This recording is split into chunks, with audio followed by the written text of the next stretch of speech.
Vamos continuar então nosso estudo em Mateus.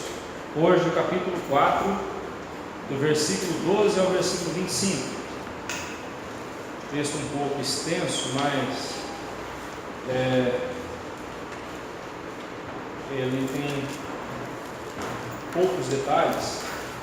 Então, vamos lá. Mateus 4, 12 a 25.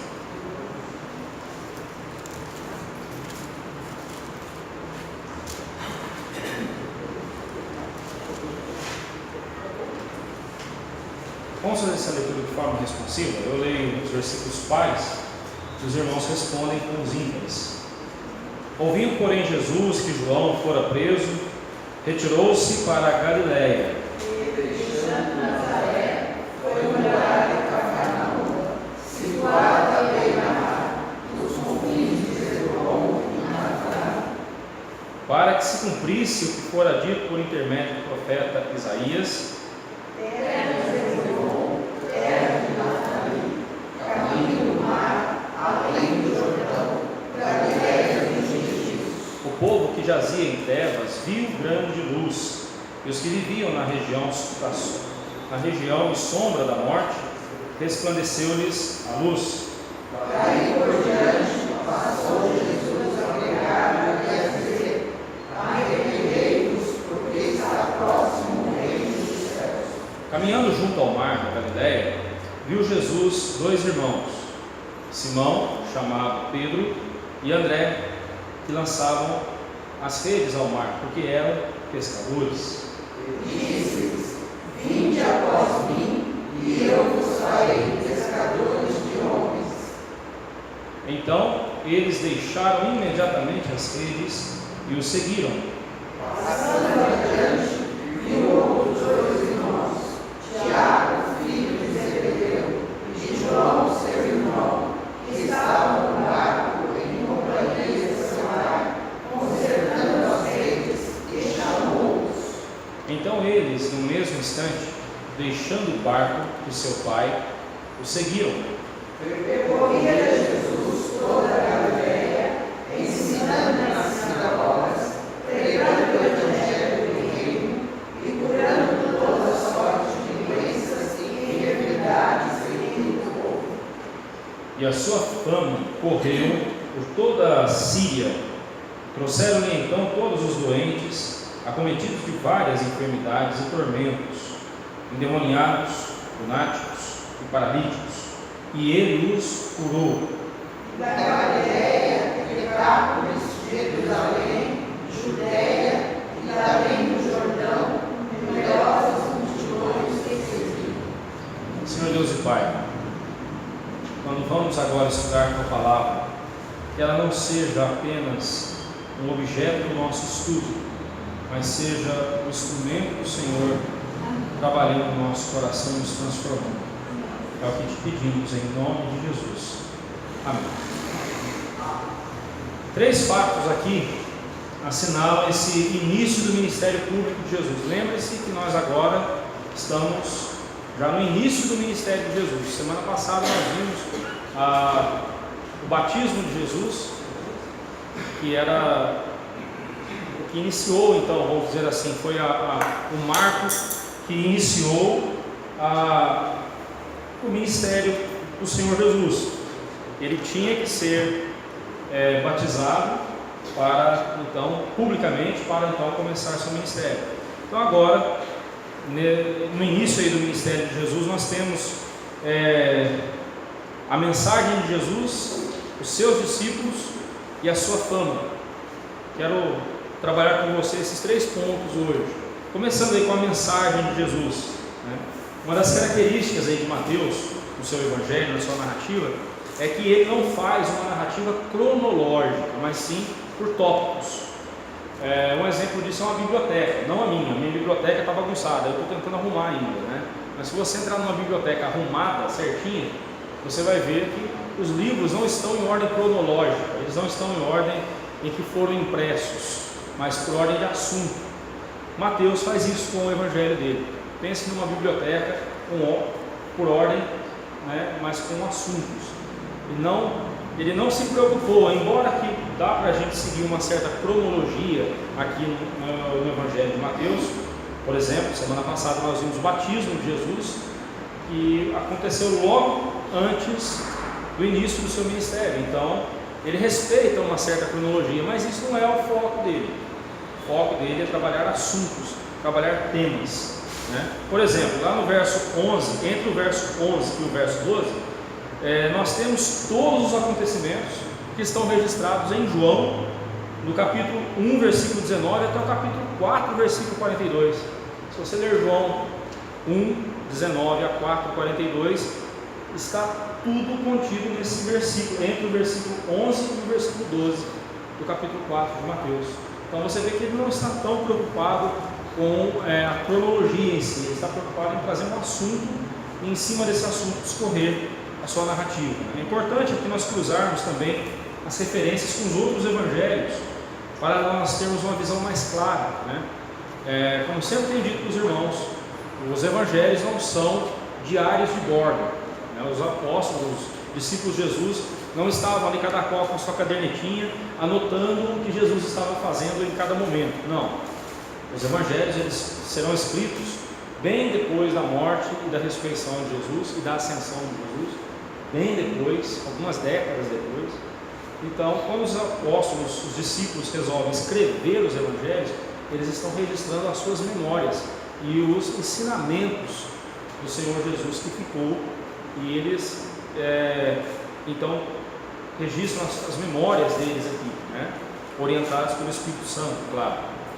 Então, por isso que nós devemos cruzar as informações contidas nos evangelhos, para que a gente possa ter uma visão mais completa do tudo, né? Por causa da sua popularidade entre as pessoas, é claro, mas não entre a liderança, entre os reis, entre os líderes do povo, João Batista ele despertou a inveja dos líderes dos judeus. E então, logo aqui no versículo 12, nós somos informados que ele foi preso, né? Ele havia sido preso, e Mateus ele não entra em detalhes. Por exemplo, lá no capítulo 14, versículo 3 e 4, ele vai narrar quando foi essa prisão. Aqui ele simplesmente menciona que João havia sido preso, mas lá no capítulo 14, ele volta na história e conta o que levou João Batista a ser preso, né? Nós veremos isso, se Deus quiser, daqui a uns 2 anos. Para chegar lá vai levar uns 2 anos mais ou menos, mas nós vamos chegar, se Deus assim nos permitir. Mas João Batista havia denunciado o adultério de Herodes com a sua cunhada Herodias, e isso enfureceu Herodias. E quando a filha dela está ali dançando diante de Herodes, perde a sua cabeça antes de João Batista, né? Ele perde a sua cabeça moralmente, João Batista literalmente. Herodes então faz a promessa para a menina ali: pede o que você quiser e eu te darei, ainda que seja metade do meu reino. Um pouco mais à frente ele repete: pede-me o que quiseres, eu te darei, ainda que seja metade do meu reino. Pronto, ele tinha dado todo o reino dele para ela, né? E aí Herodias então chama sua filha e fala: pede para ele a cabeça de João Batista entrar. E assim João Batista foi decapitado. Mas aqui Mateus apenas menciona que João estava preso. Ainda não narrou, ele vai narrar mais à frente a morte de João Batista. Então aqui por enquanto é só a prisão de João Batista. Também nos é dito que Jesus retirou-se para a Galiléia e, deixando Nazaré, foi morar em Cafarnaum, situada à beira-mar, nos confins de Zebulon e Naftali. Dá uma olhadinha no mapa que eu coloquei para você. Volta lá na página 43, tem um mapinha e você pode ver onde está Cafarnaum, onde tem essa setinha vermelha, tá vendo? Olha onde é Cafarnaum. Mas Mateus fala que ela ficava à beira-mar, mas ela está um pouco distante do mar, não é mesmo? É que ele se refere ao lago de Genezaré, ou conhecido também como Mar da Galileia, né? Era as margens desse mar, né? desse lago imenso que ele Cafarnaum, se situavam, né? Então, só para a gente ver aí a geografia, para a gente entender um pouco. O motivo dessa sua retirada para a Galileia não foi, o motivo de sua retirada, né? Não dessa aí, pode tirar essa dessa aí, está atrapalhando. O motivo de sua retirada para a Galileia não foi de Herodes, mas sim os líderes religiosos dos judeus, de quem Jesus precisava afastar-se, os quais estavam na Judéia. Passou a morar em Cafarnaum, vila de Naum, né? O significado da palavra Cafarnaum é vila de Naum. Então o Senhor Jesus se retira para Cafarnaum por causa dos líderes judeus que estavam ali já mostrando a sua oposição. E como Jesus estava no começo do seu ministério, então ele se retirou, né? Tudo isso estava nos planos de Deus, né? Jesus não fugiu deles, Jesus não estava sendo atrapalhado por eles, né? Nós devemos entender que tudo o que acontece na vida do Senhor Jesus, assim como na nossa vida, estava dentro do plano de Deus, dentro dos propósitos de Deus, né? Mas por que Jesus se afastou deles? A razão é apresentada aí por Mateus no capítulo, nos versículos 14 a 16, para que se cumprisse o que fora dito por intermédio do profeta Isaías. Mateus novamente mostra que Jesus é o Messias de quem o Antigo Testamento falava, a quem o Antigo Testamento prometeu. Mas observe que nessa expressão, para que se cumprisse o que fora dito por intermédio do profeta Isaías, por intermédio do profeta Isaías, não foi Isaías apenas que disse, não foi coisa da cabeça de Isaías. Por intermédio, essa expressão aponta para o fato de que Deus falou através dos seus profetas. Então, nós podemos traduzir essa frase também da seguinte forma: para que se cumprisse o que Deus havia dito por meio dos seus profetas. Irmãos, nada na nossa vida acontece sem ser debaixo da permissão e debaixo do decreto de Deus. Não, nada acontece. O que não quer dizer que Deus é o culpado dos nossos erros, de jeito nenhum. De jeito nenhum. Deus traçou a nossa vida, traçou, decretou e traçou todo o seu plano para a nossa vida. Nesse percurso, infelizmente, muitas vezes nós não fazemos a vontade de Deus. O nome disso é pecado. Às vezes que você e eu pecamos é porque nós nos desviamos da vontade de Deus. Mas preste atenção: o propósito de Deus não será atrapalhado. O plano de Deus, o objetivo de Deus não será frustrado. Lembra de Jó? Bem sei que tudo podes e nenhum dos teus planos pode ser frustrado. Deus tem para você um objetivo na sua vida, e esse objetivo vai se cumprir. Eu não vou pegar detalhes, eu vou pensar no mais importante de todos: a salvação. Deus te elegeu antes da fundação do mundo, escolheu você para ser dele. No devido tempo Ele envia o Senhor Jesus para morrer na cruz, para ratificar e para consolidar essa salvação. E aí um dia, planejado por Deus, você nasce, vem ao mundo e comete todos os pecados que você tem cometido. Acontece a sua conversão, você é convertido a Cristo Jesus, mas infelizmente ainda continua pecando, continua errando. Essa é uma das definições para o pecado, né? Errar o alvo, né? Errar o alvo, e você ainda erra o alvo. Mas preste atenção: nada, absolutamente nada, vai atrapalhar o propósito de Deus em ter escolhido você antes da fundação do mundo para ser salvo. Pastor, mas e se eu cometer o pecado imperdoável? Aí eu quero dizer para você o seguinte: pecado imperdoável é blasfêmia contra o Espírito Santo. Se você cometer esse pecado é porque você nunca foi crente. Os eleitos não cometem esse pecado. A blasfêmia de atribuir a Satanás uma obra que é de Deus. A blasfêmia de negar o poder do Espírito Santo na conversão, na sua conversão. Isso é a blasfêmia contra o Espírito Santo. É recusar a salvação. Essa é a blasfêmia contra o Espírito Santo. Esse é o pecado imperdoável. Ora, se você é crente, você não vai cometer uma coisa dessa, um pecado desse. Mas e os outros pecados que você cometeu? Ou que você vier a cometer? Você vai para o inferno por causa deles? Não. Ô pastor, então ficou fácil, né? Ficou fácil. Então, se pecado nenhum faz eu perder a minha salvação, tudo tranquilo. Não, calma. O Filho de Deus zela pela comunhão com Deus. E quando nós pecamos, nós quebramos a nossa comunhão com Deus. Por isso é que temos que confessar nossos pecados, pedir perdão e imediatamente reatarmos nossa comunhão com Deus.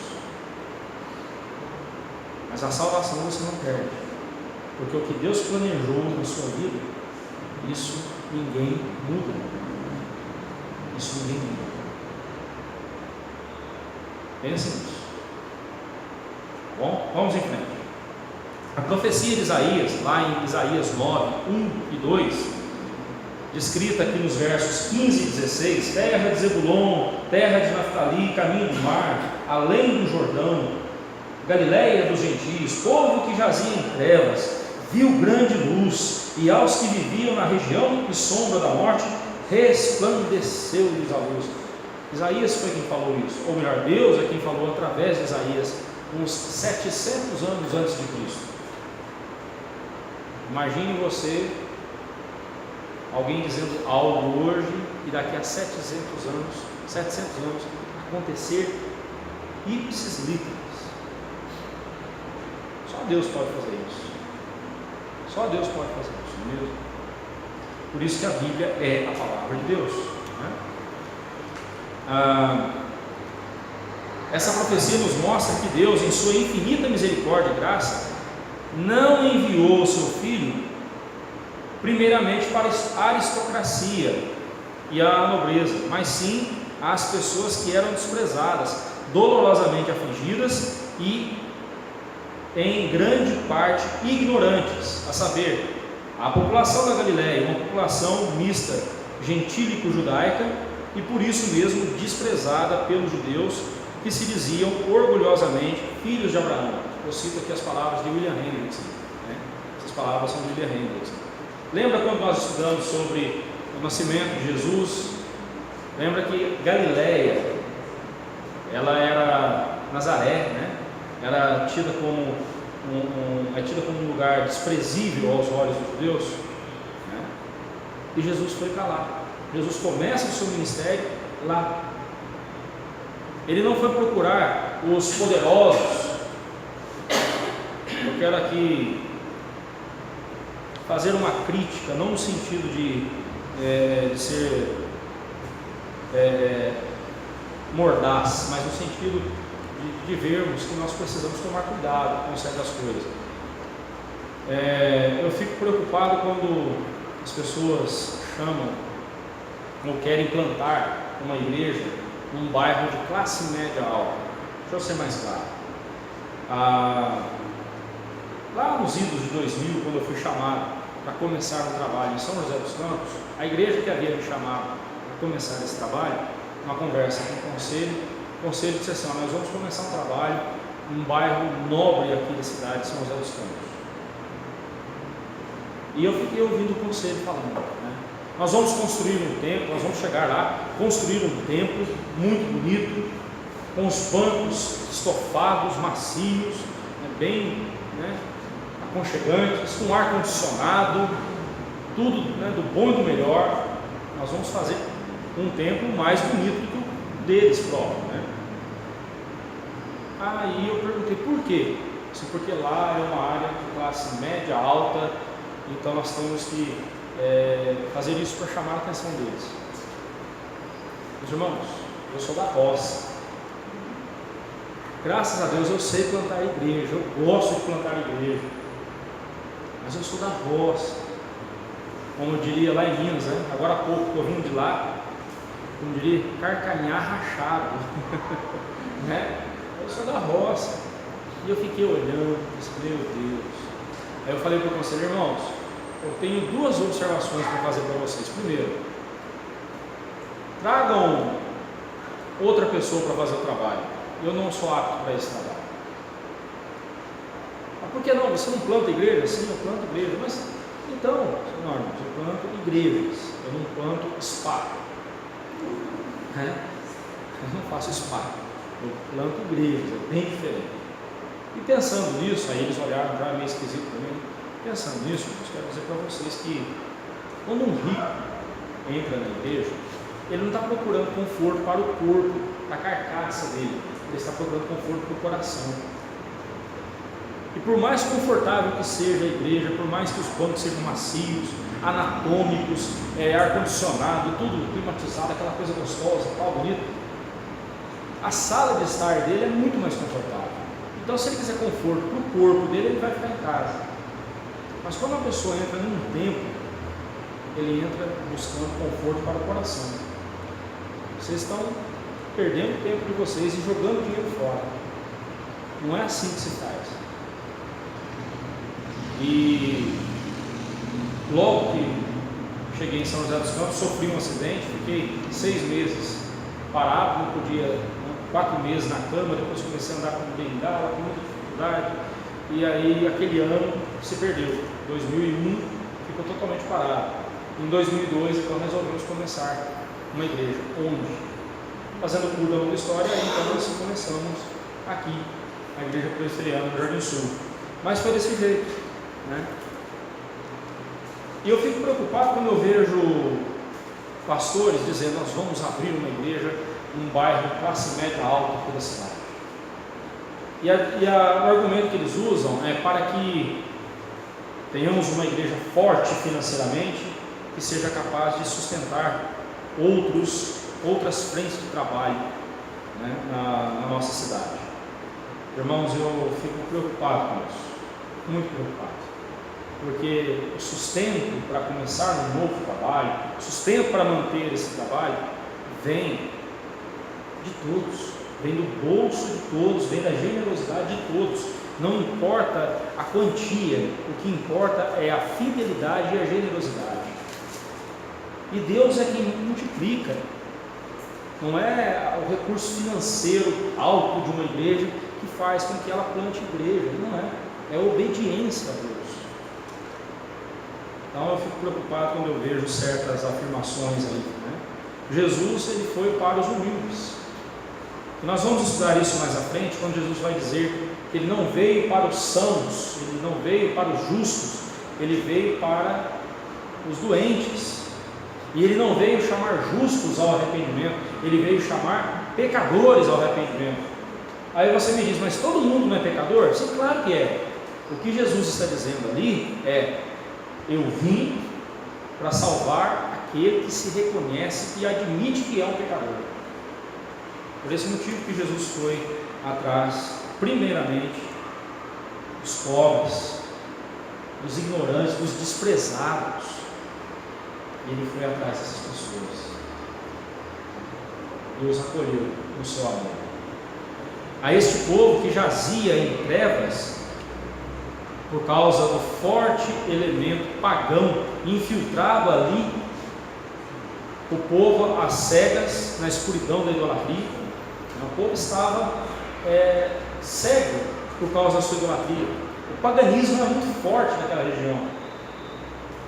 E aí, aquele que é a luz do mundo veio e brilhou ali, iluminou aquele lugar, né? E assim Jesus começa o seu ministério. Somente a presença de Cristo pode iluminar o coração envolto nas trevas do pecado. Somente Jesus pode aniquilar o pecado, seja ele qual for. E não adianta você querer tratar pecado com terapia. Não adianta você querer tratar o pecado com força de vontade. Não adianta. tem que tratar o pecado com o poder de Cristo, submetendo-se a Cristo Jesus, confiando no poder de Cristo e clamando a Ele que o liberte do pecado. Esse é o tratamento correto, né? Por isso mesmo, a mensagem com a qual ele inicia seu ministério de imediato é uma chamada ao arrependimento. Arrependei-vos, porque está próximo o reino dos céus. Irmãos, observe como era a mensagem de João Batista. Observe como era a mensagem de Jesus. Leia depois como era a mensagem dos apóstolos. Eles chamavam o povo ao arrependimento. Vamos escrever um dia, quando a gente for pintar o muro aqui, vamos escrever esse versículo ali na frente? Vamos. Arrependei-vos e convertei-vos para que sejam perdoados os vossos pecados. Vamos fazer isso um dia? Eu já estou dando ideia para vocês. Aí você vai dizer assim, pastor, mas para o marketing isso não pega bem, pastor. Chamar o sujeito de pecador logo na cara, assim. Irmão, a gente precisa fazer como Jesus fez. A gente precisa pregar o Evangelho do jeito que ele é. Pastor, mas isso ofende as pessoas.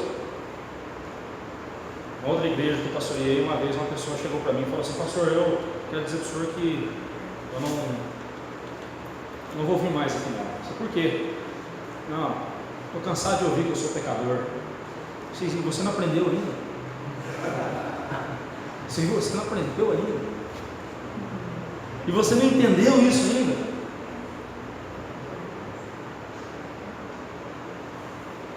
Mas se você entende que você é um pecador, então você também vai entender que você precisa do Salvador. Você precisa do Senhor Jesus, do Salvador. E Ele chama o pecador ao arrependimento. A palavra arrependei-vos, né? O verbo arrepender no grego é a palavra metanoel. Meta, além, né? Meta significa isso. Aliás, a nossa palavra meta significa isso, né? É algo que está além de nós e nós queremos alcançar. Meta, Noel, né? Noel aí vem de nous, mente. Até hoje em dia a gente diz isso, né? Fulano estava numa noia, né? Noia porque paranoia, estava cheio de droga na cabeça, estava com uma paranoia só. Aí na gíria o pessoal fala noia e acaba na gíria falando uma palavra grega. Aqui nós temos o que é o arrependimento. Então são duas palavras, meta e nous, mente. Além da mente, ou seja, uma mudança no seu pensamento, uma mudança na sua forma de ver as coisas. Aquele que mentia, não minta mais, mas fale a verdade com o seu irmão. Aquele que furtava, e por que ele furtava? Porque ele não via problema, ele não via problema em furtar. Antes, agora, não furte mais, mas antes, trabalhe fazendo com as próprias mãos, para ter com que acudir ao necessitado. Então, mas como é que eu deixo de furtar? A partir do momento que eu entendo que furtar é pecado. Então houve uma mudança na minha mentalidade. Para você vencer, seja qual for o pecado na sua vida, a primeira coisa que você tem que fazer é ter uma mudança na sua mente em relação a esse pecado. E você tem que ver esse pecado do jeito que a Bíblia mostra que ele é. Ah, pastor, mas sabe como é que é, né? Todo mundo é fraco, né? Todo mundo tem seu ponto fraco. Esse é o meu ponto fraco.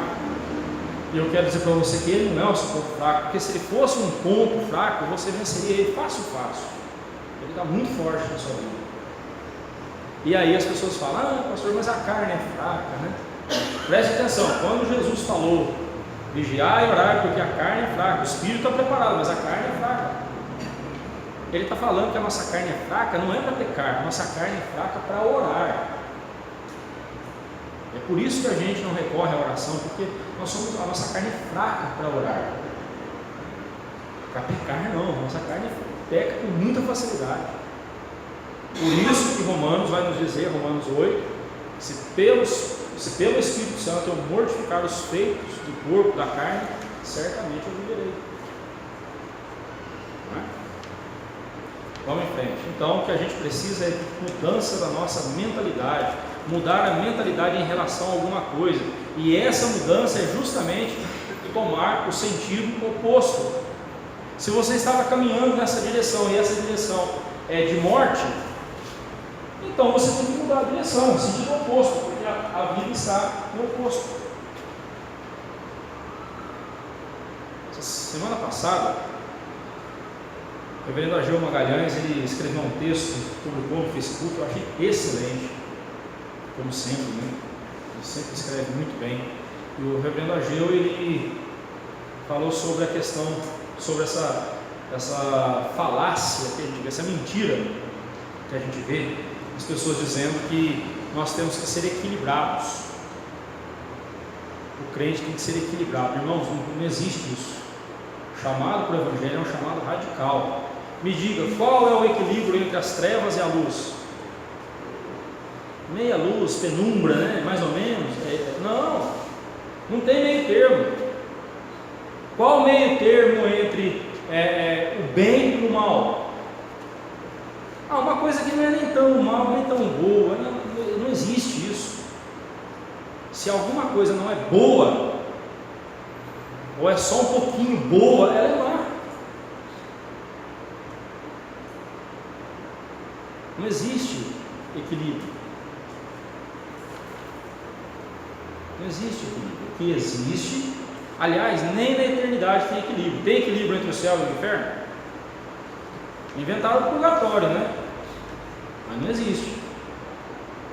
Então não existe esse negócio de equilíbrio na vida cristã, irmão. Ou você obedece, ou você já está desobedecendo. Porque obedecer mais ou menos é desobediência do mesmo jeito. Lembra? A obediência tem que ser 3I. Lembra? Interna, inteira e imediata. Lembra? Vamos repetir? A obediência tem que ser 3I. Interna, no coração. Inteira, não pode ser mais ou menos, a mãe manda arrumar o quarto, você arruma só a cama. Não, tem que arrumar o quarto. E imediata. Depois eu vou. Não, é agora. A ordem é para agora. A verdadeira obediência é essa. A imediata e a inteira até que é tranquilo. O duro é ela ser interna, ser uma disposição nossa. Por isso é que a gente precisa se arrepender dos pecados, ter uma mudança, uma metanoia na nossa vida cristã, uma mudança na nossa mentalidade e pensar de acordo com a palavra de Deus. 2 textos só, mas tem vários. 2 textos só provam isso para você. Romanos 12, 1. Alguém lê para nós, por favor. E outra pessoa, Efésios 4, versículo 23. Desculpa, 4, 23. E Romanos 12, 1. Quem achou, leia, por favor.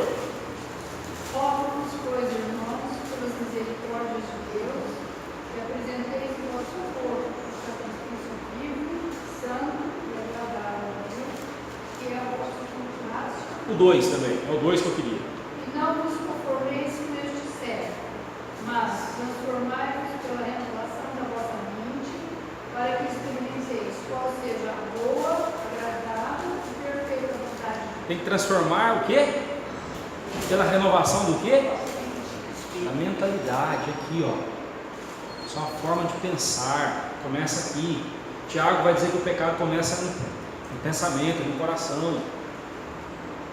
E Efésios 4, 23.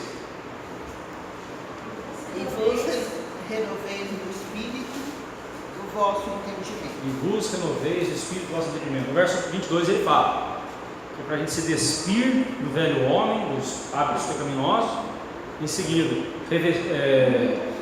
renovar-nos o espírito do nosso entendimento, ou seja, a nossa mentalidade, a nossa forma de pensar. E em seguida, revestir-nos do novo homem, ou seja, de hábitos bíblicos, de hábitos que glorificam a Deus. Está aí, sim, irmão.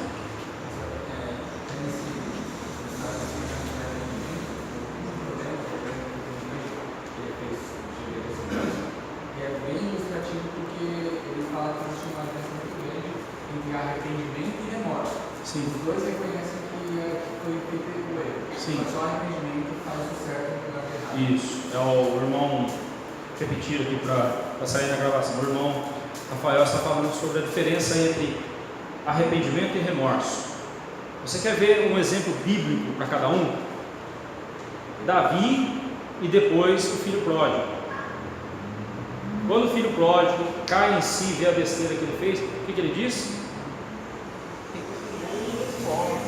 Irei ter com meu pai e lhe direi: pequei o céu e diante de ti, já não sou digno de ser chamado teu filho, trata-me como um dos teus trabalhadores. Arrependimento é isso. Arrependimento faz você ver o mal que você fez ao outro e você se entristece com isso. E você se entristece com isso. E está disposto a sofrer as consequências do mal que você fez ao outro. Eu vou colher as consequências do mal que eu fiz. Isso é arrependimento. Remorso. Caim. Deus chega para Caim e fala: Caim da terra, onde está teu irmão? Qual é a resposta de Caim? Acaso eu sou tutor do meu irmão? Sem educação, sujeito, né? Caim, da terra, o sangue do teu irmão clama a mim.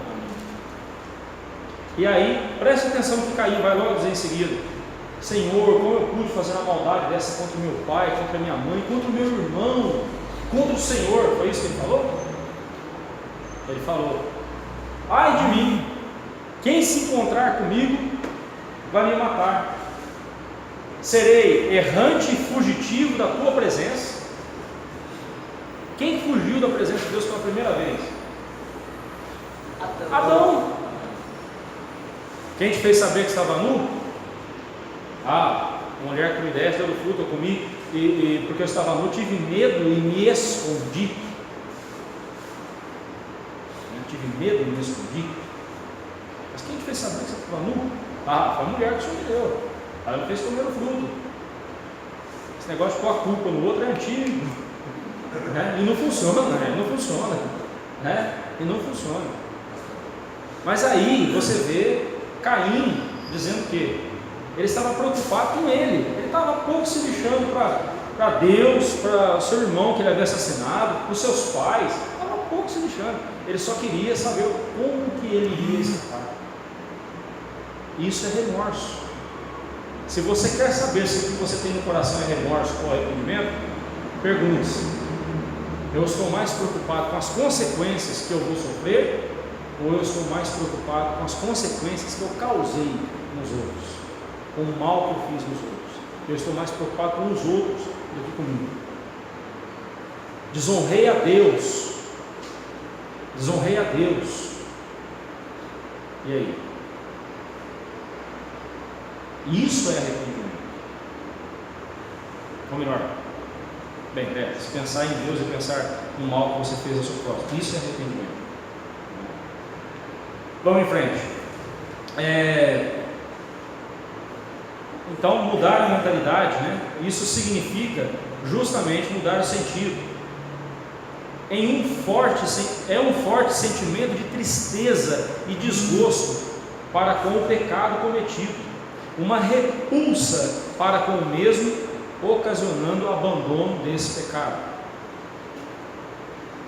Se você é igual eu creio que você deve ter algum pecado contra o qual você luta e se arrepende toda vez que você comete, e volta e meia você cai nele. Significa que a gente precisa ser mais incisivo no tratamento desse pecado. E por mais que nós entendamos que ele é um pecado e que não devemos praticá-lo, nós o praticamos porque gostamos.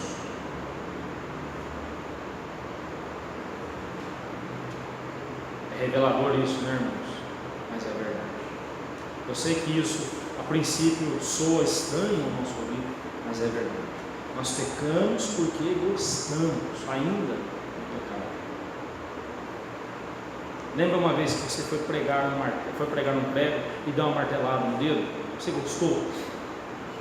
E toda vez que você vai pregar um prego de novo, você toma um maior cuidado para não martelar o dedo, não é?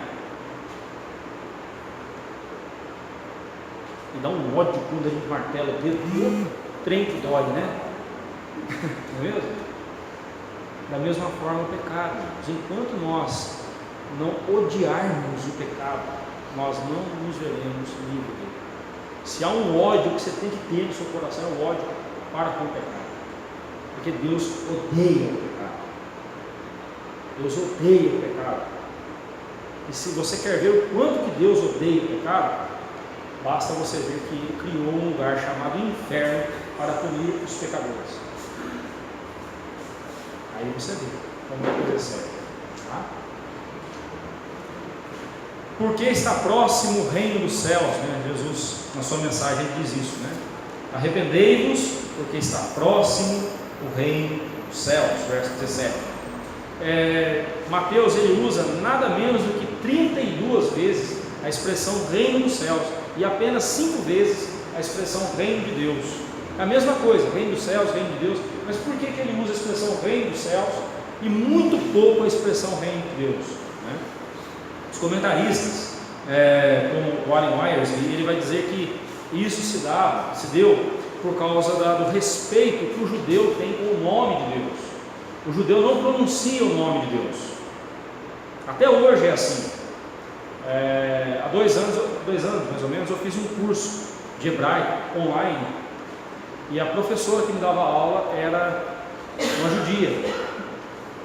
E o nome de Deus em hebraico, um dos nomes de Deus é Elohim. Se fôssemos ler do jeito que escreve lá, a pronúncia seria Elohim, com o som de R no final, o H com o som de R, Elohim. Só que ela, propositalmente, até eu entender isso, propositalmente ela diz Elohim, ela diz errado o nome.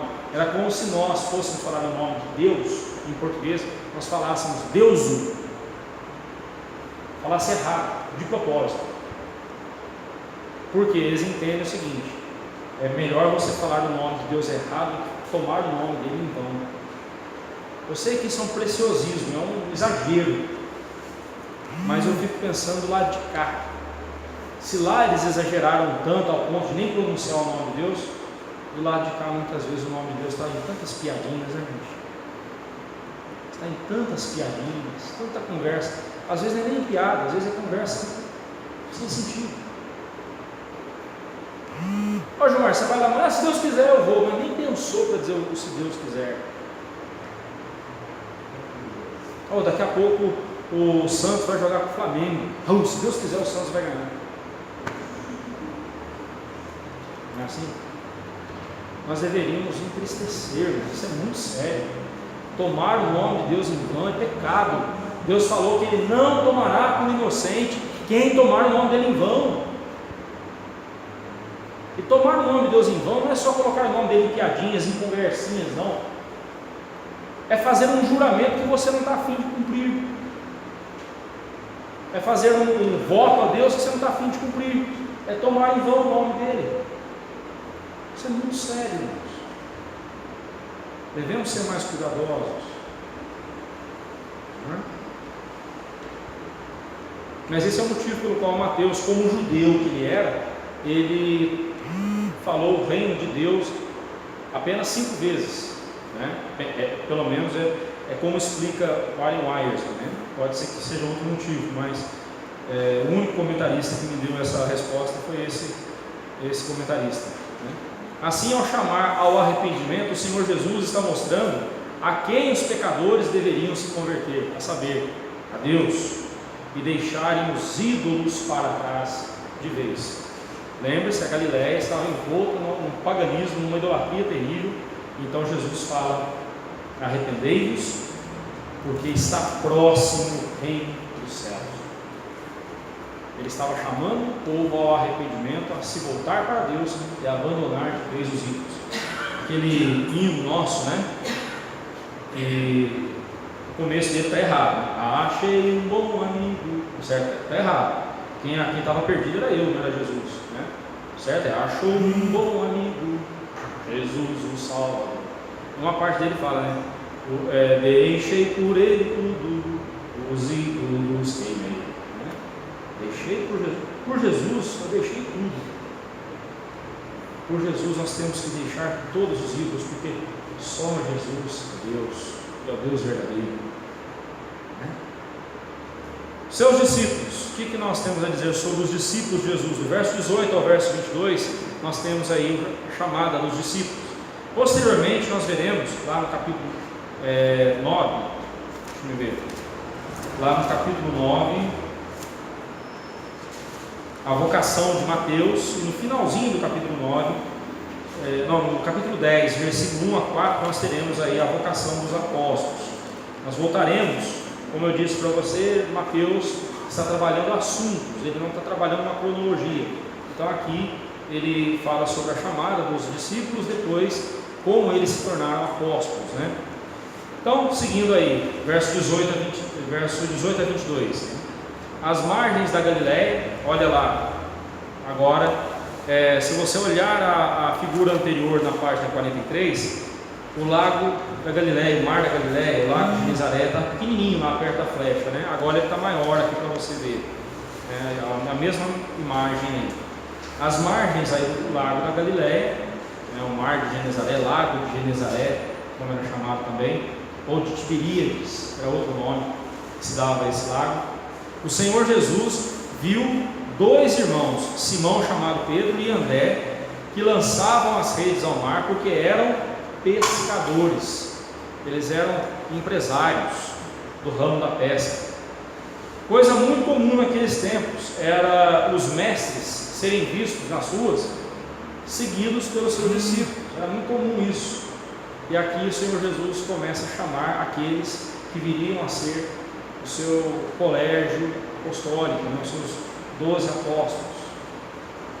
E Jesus sabia que Judas tinha um papel a cumprir, que Judas seria um traidor, Judas seria um ladrão, e Jesus chamou Judas. Vamos deixar para estudar isso daqui uns 4 anos, se Deus assim permitir. Vamos lá. Então aí na página seguinte, na página 45,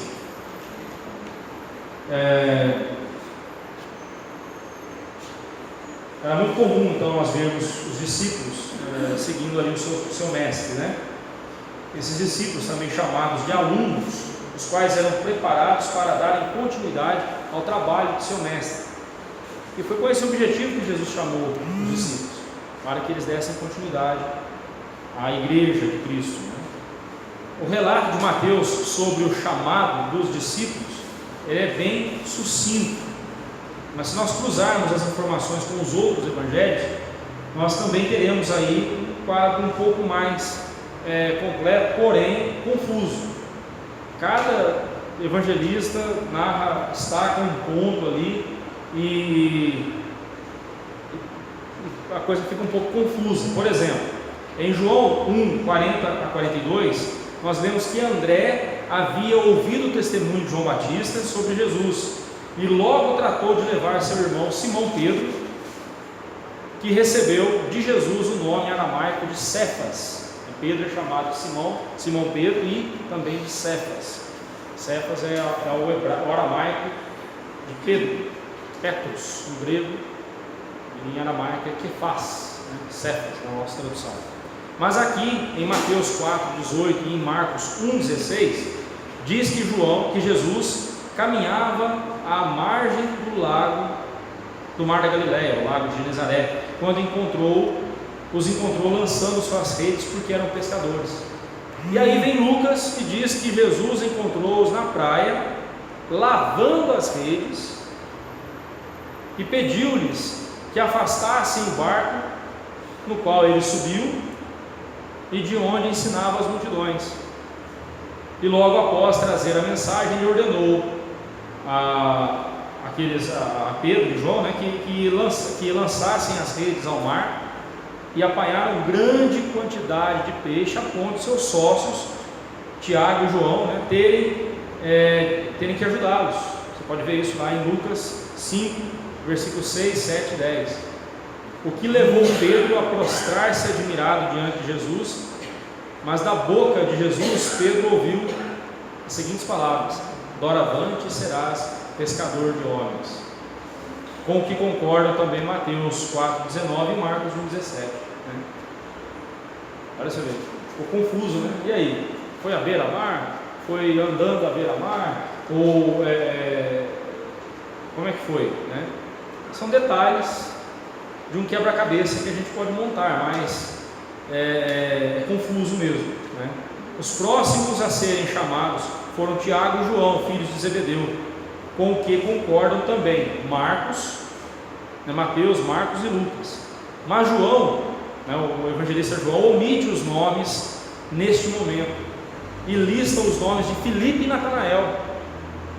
Você pode conferir lá em João 43 a 51, 43 a 51. Né? E João diz que no dia imediato resolveu Jesus partir para a Galiléia.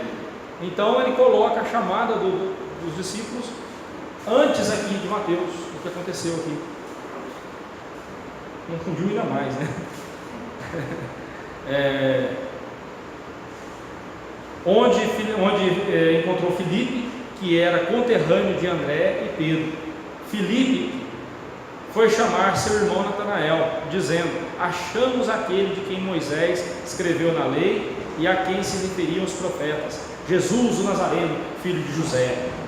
E como nós vimos lá no capítulo 2, versículo 23 de Mateus, Nazaré era um lugar desprezível para os judeus, e por isso mesmo Natanael questionou: de Nazaré pode ser alguma coisa boa? São relatos que João traz para nós. Aí Filipe responde simplesmente: vem ver, vem comprovar, vem ver. Então, se a gente juntar todos esses relatos, ficou um quadro mais confuso até, né? Mas são detalhes que cada qual nos apresenta, e o que é mais importante para nós aqui, em resolver essas divergências, nós admitimos que não temos uma resposta para elas, né? Porém, de alguma forma, tudo isso esteve em harmonia quando aconteceu. No momento do acontecimento ali, a coisa aconteceu, e aconteceu, tanto que aconteceu que nós podemos destacar os seguintes fatos aqui. Todos eles atenderam ao chamado de Cristo no mesmo instante em que foram chamados. Eles não ficaram postergando, né? Até mesmo o reticente Natanael quedou-se aos pés de Cristo quando fora chamado. Quando ele ficou frente a frente com Jesus, não teve jeito, ele se rendeu e atendeu ao chamado de Jesus. Outro fato importante aqui nas narrativas dos 4 evangelistas é que todos foram transformados por Cristo em pescadores de homens. Até quem não era pescador se tornou pescador ali agora, mas só que era pescador de homens. Pedro, Tiago e João eram pescadores, mas de peixes. E Jesus os transformou em pescadores de homens. E tornaram-se o fundamento da Jerusalém celestial. Lá em Apocalipse 21, 19 a 20, fala que eles são as colunas, o fundamento ali. O que não quer dizer que quer dizer que é o ensinamento deles, né? Com base lá em Efésios 2, 20, o ensinamento da igreja é o ensinamento dos apóstolos e dos profetas, né? Quando a gente fala fundamento aqui, não é no sentido católico romano. Os católicos entendem que Pedro é a base, é a pedra da igreja, a pedra fundamental. Isso é ridículo. Naquela conversa de Jesus, nós vamos estudar isso mais à frente, daqui a alguns anos, mas quando Jesus conversa com Pedro, fala: também digo que tu és Pedro, e sobre esta pedra edificarei a minha igreja. Os católicos tomam esse texto para dizer que Pedro é a pedra angular na qual Jesus edificou a igreja. Por isso, o Papa é o sucessor de Pedro na terra. Isso é ridículo. Basta a gente recorrer ao texto grego. Aliás, nem precisa recorrer ao texto grego. quando eu quero me referir a alguma coisa que está próximo de mim, qual o pronome que eu uso, professor? Quando está próximo de mim, eu estou falando este celular aqui.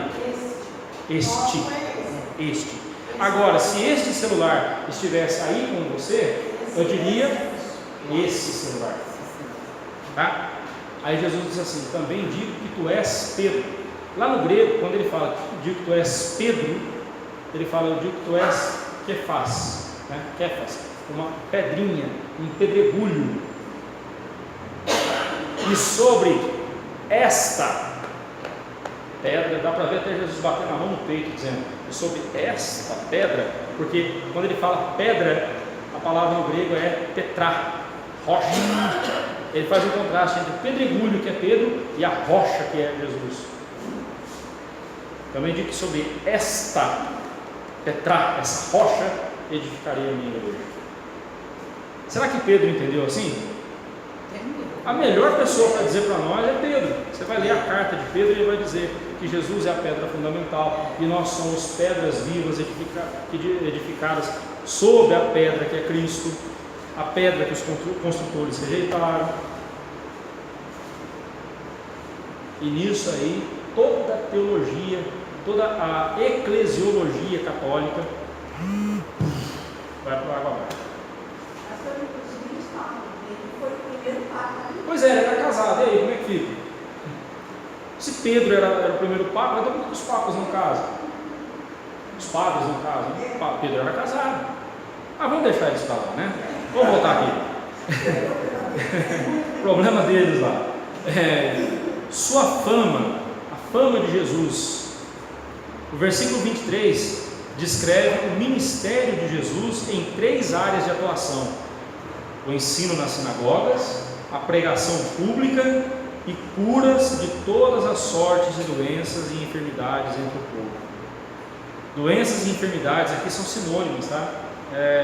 Costume dos judeus usar o que se chama de paralelismo, né? Eles põem duas palavras que são sinônimas para reforçar, para dar ênfase, né? Para enfatizar, né? Os milagres de Jesus, que Jesus realizou, tiveram um tríplice significado. Primeiramente, confirmar sua mensagem. Ele estava dizendo que ele era o Messias. Tá, então prova que você é o Messias. Tá bom. Agora preste atenção. Pedir milagre para aumentar a fé, eu quero dizer para você o seguinte: é coisa de incrédulo. Tá? Se você estiver precisando de um milagre de Deus, peça para Deus, porque Ele sabe se você precisa mesmo ou não. Tá? Às vezes a gente acha que precisa e Deus fala não. Paulo também achou: tira de mim esse espinho na carne. Por 3 vezes ele pediu ao Senhor, Deus falou não, a minha graça que basta. Às vezes a gente quer ensinar Deus, né, a agir. Às vezes não, quase sempre. Outro motivo dos milagres aqui de Jesus é que eles revelavam que de fato ele era o Messias das profecias do Antigo Testamento. Porque no Antigo Testamento o Messias foi prometido que ele faria grandes obras, né? Traria luz aos olhos dos cegos, abriria a boca do mundo, né? Traria da cova aos mortos, tudo isso aí. E também, por fim, para comprovarem que, em certo sentido, o reino inclui bênçãos, tanto para o corpo como para a alma. Meus irmãos, se o Evangelho fosse só uma filosofia de vida, eu digo para você, não tem filosofia de vida melhor do que essa. Não tem filosofia melhor que essa, filosofia de vida. Se o Evangelho fosse só uma dieta alimentar, uma dieta de bem viver, né? Seria muito bom, vale a pena, mas o Evangelho é muito mais do que isso. O Evangelho é o poder de Deus para a salvação de todo o que crê, porque a maior necessidade sua não é material, a maior necessidade sua não é emocional, não é psicológica, a maior necessidade sua é espiritual. E se a necessidade espiritual não é suprida, se você não for tratado espiritualmente por Deus, tudo na sua vida vai desandar. Tudo. Você quer ser um bom marido? Concentre-se em ser um bom crente. Você quer ser uma boa esposa? Concentre-se em uma boa crente. Um bom filho? Concentre-se em ser um bom crente. Se você for um bom crente, você vai ser um bom filho, um bom esposo, um bom marido, uma boa esposa, um bom empregado, um bom patrão. Né? Concentre-se. Pois não? Nesse sentido também, as pessoas, eu observo aqui no Mateus 9, Jesus, mesmo ele fazendo todas essas coisas para que a gente não se fosse iludido a achar que esse é o principal motivo dele, quando ele cura o paralítico em Cafarnaum, a primeira coisa que ele fala aqui está aqui no versículo, né? Quando entrando Jesus no barco, passou pela Jordânia e foi para a sua própria cidade. E eis que lhe trouxeram o paralítico, vendo que a fé, Jesus disse ao paralítico: tenho ânimo, filho, perdoados estão os teus pecados. Ele, antes de curar ele de qualquer coisa, a primeira coisa que ele falou: Estão perdoados os seus pecados. Aí depois ele curou, porque os fariseus rejeitaram e falaram: mas como você tem a autoridade de falar que perdoado tanto? Ele falou: para você ver que o filho do homem tem autoridade, então eu vou fazer. Eu tenho poder para perdoar pecados, então eu posso dizer também: levante e ame. Nós veremos isso daqui a alguns dias, não vai demorar tanto não. Vamos lá. Por causa disso, a sua fama correu por toda a Síria, diz o verso 24. E de longe os enfermos eram trazidos para ele, para que ele os curasse. Aqui Mateus acrescenta mais um grupo de molestados, né, de pessoas que estavam sofrendo: os endemoniados, lunáticos e paralíticos. E diz que ele os curou. A autoridade de Jesus não é somente sobre o reino dos homens, como se pode ver no seu poder em curar as enfermidades destes, mas é também sobre o reino espiritual, especialmente sobre o império das trevas. Alguém lembra a nosso favor Colossenses 1,13? Colossenses 1,13. Quem achou pode ler bem alto.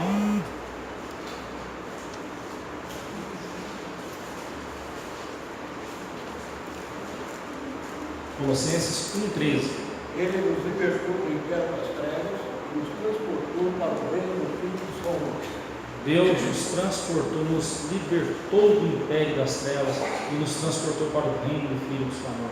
A autoridade de Jesus é absoluta, irmãos. A autoridade de Jesus é absoluta sobre tudo e sobre todos. Não há um só milímetro nesse universo em que Jesus não põe os seus pés e diga: não é meu, tudo é dele. Ele é Senhor absoluto. A autoridade e o poder se encontram em Jesus. Você quer entender melhor isso? Agora há pouco eu acabei de descer a serra de Campos do Jordão. Tem uma carreta descendo a 200 por hora a serra. E lá embaixo tem um posto de guarda. O guarda tem autoridade para parar a carreta, não tem? Mas ele tem poder para parar a carreta? Não. Ele tem autoridade. Mas se ele ficar no meio da pista e falar: para a carreta, para, né? Passa por cima.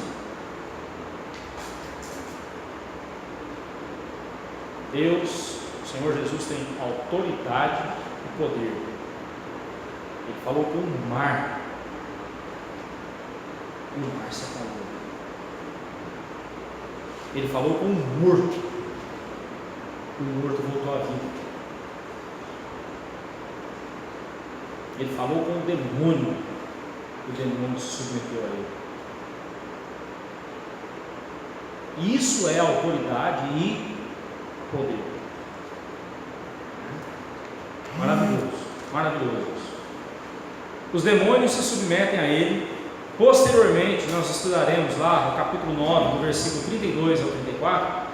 Nós voltaremos a este tema mais detalhadamente. Por enquanto aqui ressaltamos nessa lista, né, de moléstias aí, apresentado por Mateus, os endemoniados. Eles encabeçam essa lista, e como William Hendrickson afirma, foi bem apropriadamente, porquanto a possessão demoníaca era considerada a causa de várias outras aflições, Preste atenção, mas se você está doente, você está endemoniado, tá? Não é isso não.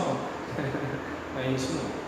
Mas todo endemoniado sempre traz consigo mais alguma enfermidade, traz consigo alguma outra moléstia física, né? Algum distúrbio psíquico, né? Alguma outra coisa que traz consigo. Endemoniado, a pessoa endemoniada é algo terrível, né? Mas vale lembrar que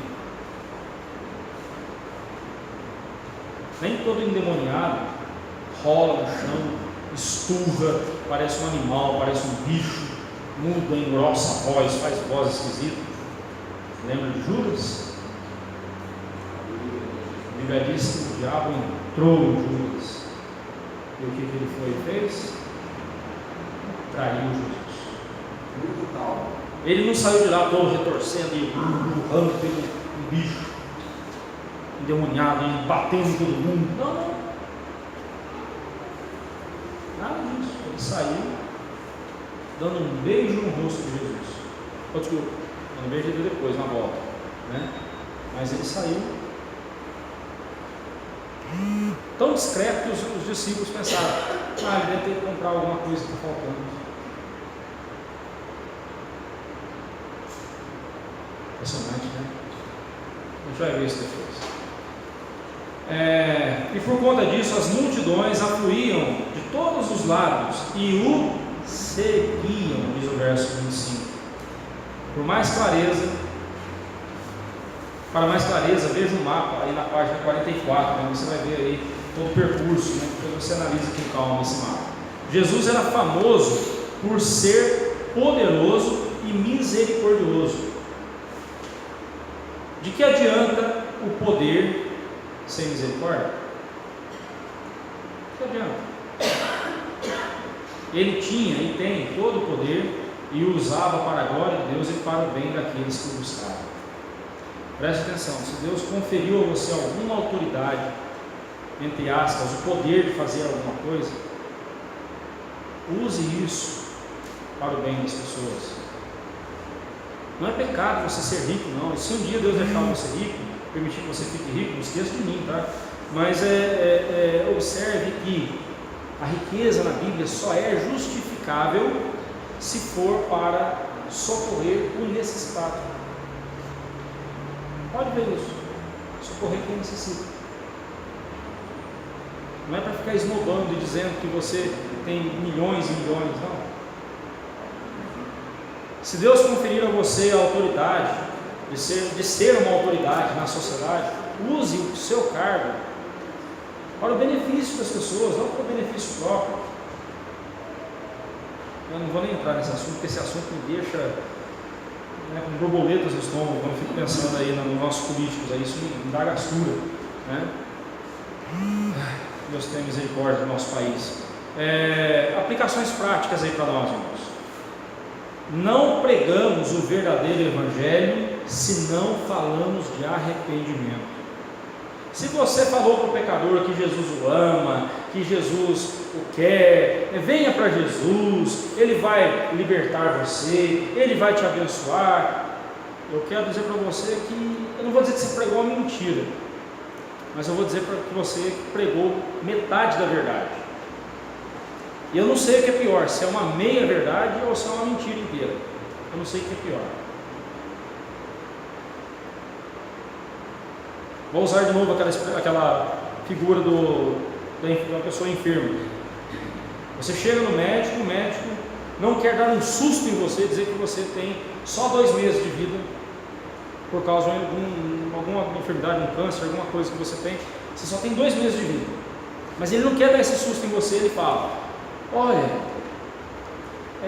volte aqui no mês que vem, vamos fazer alguns exames aqui. Ele sabe que se você fizer todo o tratamento, você tem chance de sobreviver. Mas ele não fala, porque ele não quer te assustar. Ele diz: não, aproveita, que você tem condição de ir para Cancún? Então vai lá, aproveita, vai para Cancún, vai passar uma semana em Cancún, vai se divertir. Tem alguém que faz tempo que você não vê? Você tem, então vai lá visitar essa pessoa. Nossa, que médico legal, né? Que médico, gente boa. Aí quando você volta, um mês depois, ele fala assim: olha, não vai dar, não tem como eu esconder mais de você. Você tinha só 2 meses de vida e não dá mais tempo. Você tem 1 mês, agora não dá mais tempo de fazer nada. Mas doutor, se eu tivesse começado o tratamento há 1 mês atrás, daria tempo? Sim. Por que você não me falou? Eu não queria te ofender, eu não queria te assustar. A gente está fazendo o mesmo pregando o Evangelho, irmãos. Quando a gente não fala de arrependimento, consequentemente nós não falamos de pecado. E se não falamos de pecado, nós não falamos de condenação. E se não falamos de condenação, não falamos da necessidade que a pessoa tem de um Salvador, que é Jesus. Então, quando você for pregar o Evangelho, faça como Jesus. Como é que Jesus começou a mensagem dele? Qual foi a primeira palavra? Arrepender. Então, você quer pregar o Evangelho para uma pessoa? Fulano, arrependa-se. Você está vivendo em pecado, está desonrando a Deus.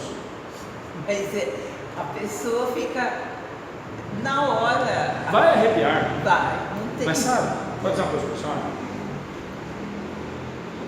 Eu não vou citar nomes, estou gravando aqui, não vou citar nomes, isso vai para a internet, mas há alguns anos aconteceu uma situação comigo, de uma pessoa que ninguém queria falar de Jesus para essa pessoa, e eu ficava incomodado com aquilo. Aí eu cheguei e falei assim: eu vou falar. Aí eu sentei com essa pessoa na calçada, eu fiquei mais de 1 hora, e minha irmã, eu mencionei os pecados dessa pessoa, eu conheço essa pessoa, conheço a vida dela, a forma como ele vivia. Eu falei de todos os pecados. Eu falei assim: se você não se arrepender dos seus pecados, você tem que ir para o inferno. O que você está fazendo? Deus odeia. Eu vi a jugular dele pulando de raiva. Eu tenho a impressão que se ele tivesse uma faca, ele me matava. E passou o tempo. Também não vou citar nomes aqui para não expor, mas alguém veio me dizer o seguinte: olha, o fulano converteu-se a Cristo Jesus. E você sabe o que ele diz? Ele fala: e um dia o Olivar sentou com ele e tocou nas feridas dele, falou de todos os pecados dele. Ele ficou com um ódio mortal de você. Ele queria ver o diabo, mas não queria te ver. Mas aquilo incomodou tanto o coração dele, que ele correu para Cristo Jesus. Arrependido, pediu perdão, hoje é um crente. Agora, irmão, se eu for contar para a senhora quantas pessoas para quem eu preguei o Evangelho desse mesmo jeito, e a pessoa continua na mesma vida, eu já até perdi a conta. Mas essa é uma questão muito séria. Só existirá a verdadeira conversão quando o verdadeiro Evangelho for pregado. Porque conversão, as pessoas podem ter a qualquer coisa. Tem gente que se converte ao islamismo, tem gente que se converte ao budismo, tem gente que se converte ao ateísmo. Conversão é coisa, conversão no sentido mais simplório da palavra, é você mudar a direção. Isso. Agora você só vai ser convertido a Cristo Jesus se você ouvir o Evangelho. Não é isso que Romanos 10 fala? A fé vem pelo, mas ouvir o quê? A palavra de Deus. O que é o poder de Deus para a transformação de todo que crê? O Evangelho. Aí você não quer ofender o pecador, não quer ofender as pessoas. É claro, não estou mandando você também ser cascudo, chegar ofendendo, não é isso não. Mas pregar o Evangelho é ofender pecadores. E aí é outro ponto que eu toco aqui, né? O Evangelho produz um único efeito no coração dos pecadores. A saber, ele fere o coração do pecador. Suponhamos que aqui ninguém é convertido, eu estou pregando o Evangelho para vocês. Todos, se eu pregar o verdadeiro Evangelho, o Evangelho vai ferir o coração de todos vocês. Acontece que os eleitos de Deus, ao serem feridos pelo Evangelho, também serão curados pelo Evangelho. A ferida será exprimida, aberta, tratada pela palavra de Deus, e a pessoa se converterá a Cristo Jesus. O réprobo, aquele que não foi escolhido, aquele que é maligno na sua natureza mesmo, essa pessoa sairá furiosa. Me chamou de pecador? Quem é você para me chamar de pecador? que absurdo! Ou então ele vai dizer assim: não, que evangelho é esse? Que Deus, para satisfazer a sua sede de justiça, mata na cruz o seu Filho Santo no lugar de pecadores. Quem é do meio da educação e sabe muito bem quem é essa pessoa. Rubem Alves, um grande escritor, cara, escritor de historinha, tá? Escritor de historinha, mas escrevia muito bem e é amado no meio da pedagogia, é idolatrado no meio da pedagogia. Você sabia que Rubem Alves foi pastor presbiteriano? Eu sabia, eu já Viu tinha. isso? E ele se desviou. Um dia ele fez a seguinte declaração: as velhas doutrinas do Evangelho para mim são como cascas de cigarra vazias, não tem mais nada dentro. O reverendo Diário Bonilha, quero ver se eu trago ele esse ano aqui. O reverendo Diário Bonilha, uma vez comentando sobre isso, ele comentou que numa conversa com o Rubem Alves, ele perguntou: Rubens, vem cá, mas afinal de contas, quem que é Jesus para você? Aí o Rubem Alves começou com uma historinha. Conta-se que numa tribo de índios, são as mulheres que preparam o corpo dos índios que morrem, elas que preparam, cuidam ali, né, dão um banho e tudo mais, e cuidam para poder fazer todo o funeral, todo o funeral deles ali. Conta-se que um dia, duas índias estavam ali às margens do rio e viram um corpo de um índio jovem boiando. Elas foram, pegaram o corpo e começaram a cuidar daquele corpo, né, daquele cadáver, cuidando dele, e elas começaram a admirar a beleza daquele jovem. Que olhos bonitos, que cabelo bonito, que boca bonita, que pele bonita esse jovem tinha e tudo mais tal. Aí o reverendo Diário Bonilha falou assim: mas e aí, Rubem Alves, o que tem isso a ver com a pergunta que eu fiz? Você, pois é, Jesus para mim é como esse cadáver para essas índias. Nesse cadáver as índias colocavam todas as suas expectativas, todas as suas admirações. Jesus para mim é esse cadáver que as pessoas colocam as suas admirações, as suas perspectivas.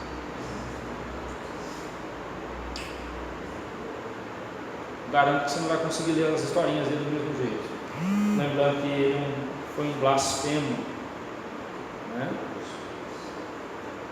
Blasfemou contra o Evangelho, contra Cristo Jesus. Isso é muito sério. Não estou dizendo que ele foi para o inferno, não. O que eu quero é que ele tenha alcançado misericórdia e tenha sido salvo. Mas que ele fez um desserviço, eu não tenho dúvida. E deixou um legado de morte, isso deixou.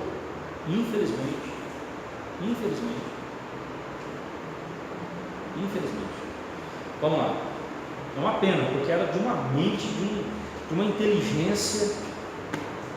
Mas Cristo não escolheu os inteligentes, né, os sábios, ele escolheu aqueles que são fracos, loucos, não considerados loucos no mundo, né, para que o poder não seja na pessoa, no vaso, mas seja de Deus, a glória seja para Deus, né?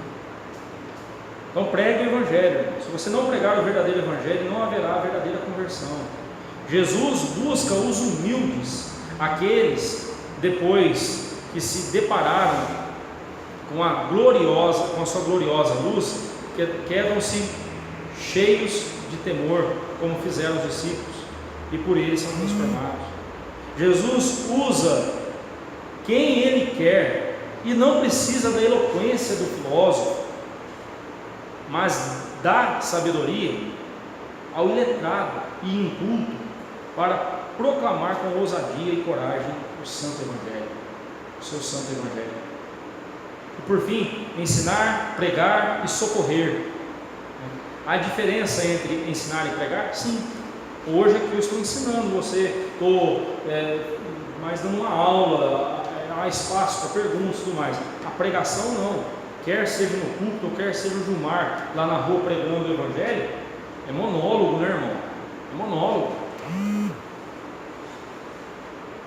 É o pregador apelando ao coração do pecador, é um pecador apelando ao coração do outro pecador, dizendo: olha, arrependa-se, volte-se para Deus, você precisa de Deus. Isso é proclamação do Evangelho, isso é pregação. né? É abrir a palavra de Deus e deixar que a palavra de Deus fale ao seu coração. É por esse motivo, irmão, que eu prego sequencialmente. É por esse motivo que você sabe que domingo que vem eu vou pregar o Salmo 13, depois o 14, depois o 15, depois o 16. Na quarta-feira, semana que vem, vai ser outro trecho do Evangelho de Mateus, na sequência aqui, Mateus 5, de 1 a 12, e assim por diante. Por quê?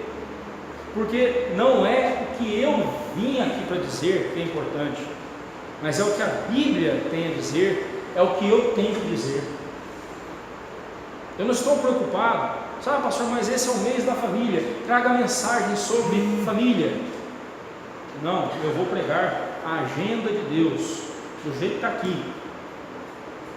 É a agenda de Deus. Quando ele escreveu, ele sabia o que ele queria, na sequência que ele queria. E não adianta eu falar uma mensagem específica sobre família, se você não aprendeu a ser crente. Nós vamos ter trabalho com casais, tá? Com famílias, aos sábados. Nós vamos voltar a ter esse trabalho, sim. Vão ser 4 encontros no ano, né? Só ver a agenda lá. Aliás, você já viu a agenda? Pode ver lá, está lá atrás, né? Nós teremos, sim. É importante falar sobre esse assunto, família. É importante falar sobre criação de filhos, finanças. Isso é muito importante. Mas pregação, eu não vejo a necessidade da igreja. Quem vê é Deus.